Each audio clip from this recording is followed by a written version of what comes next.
আমার মেয়েরে যারা মারছে তাদের আমি ফাঁসি চাই। যে মারছে তার ফাঁসি হইলে ভালো হবে।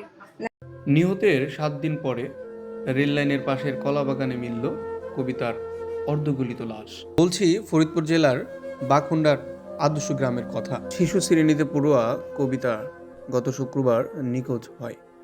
অনেক খোঁজাখুঁজির পরেও পাওয়া যায়নি। বৃহস্পতিবারে রেল লাইনের পাশের কলাবাগানে তার অর্ধগলিত লাশ পাওয়া যায়।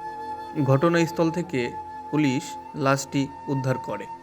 স্বজনদের আহাজারিতে ভারী হয়ে ওঠে পুরো এলাকা। সকলের একটাই দাবি, এই অপকর্মের সাথে যারা জড়িত তাদের যেন দ্রুত আইনের আওতায় এনে ফাঁসি দেওয়া হয়। বিস্তারিত দেখুন ভিডিওতে এবং সম্পূর্ণ ঘটনাটি শুনুন। টিভি দেখবো, পরে ও কাকি আমি টিভি দেখবো না, আমি অফিসের সামনে খেলবার যাবো।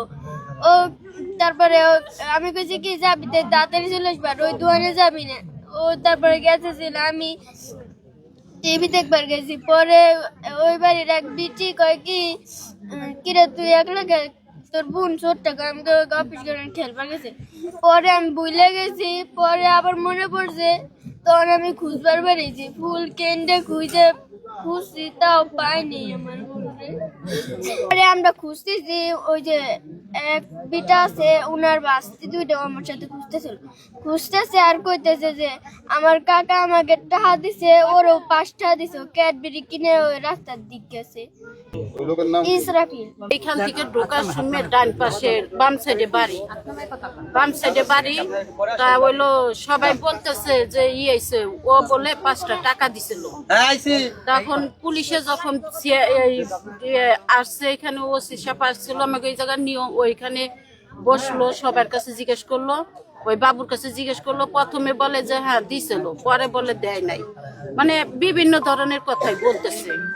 নিচে বলে আবার ওদেরই বাইর দোকান থেকে। এখন পুলিশ হেফাজতে আছে। শুক্রবারে সন্ধ্যা 7টা থেকে 8টা পর্যন্ত পাওয়া যায় নাই। তারপরে মাইকিং করছে।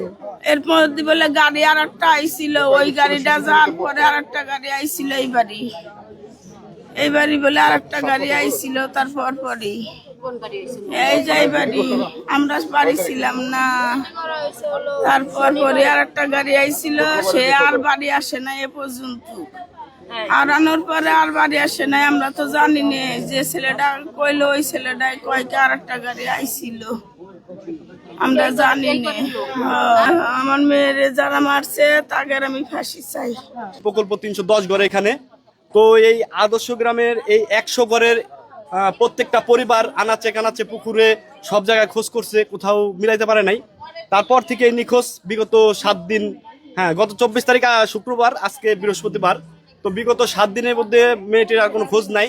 তো আজকে সকালবেলা যেই গেটদহ ইউনিয়নের যে বাকুন্ডা রেল স্টেশন প্ল্যাটফর্মটা আছে তার থেকে 1/2 কিলোমিটার দূরে রেলের রাস্তার পাশেই কলা বাগানে একজন কলার চারা তুলতে গিয়ে নাকে গন্ধ আসে। তো সেই গন্ধকে টার্গেট করে সে খুঁজতে খুঁজতে মেয়েটির অর্ধগলিত লাশ উদ্ধার করে। তারপর থেকে জানাজানি হয়, লোকজন হয়। তারপরে ফাঁসি চাই, যে কজন জড়িত এর দ্রুত ফাঁসি চাই। পুলিশ আসছে, পুলিশ তদন্ত করতেছে, একজনকে সন্দেহ স্বরূপ ধরছে। বাসায় তো ছিলাম না, আমরা ছিলাম দোকানে স্টেশনে।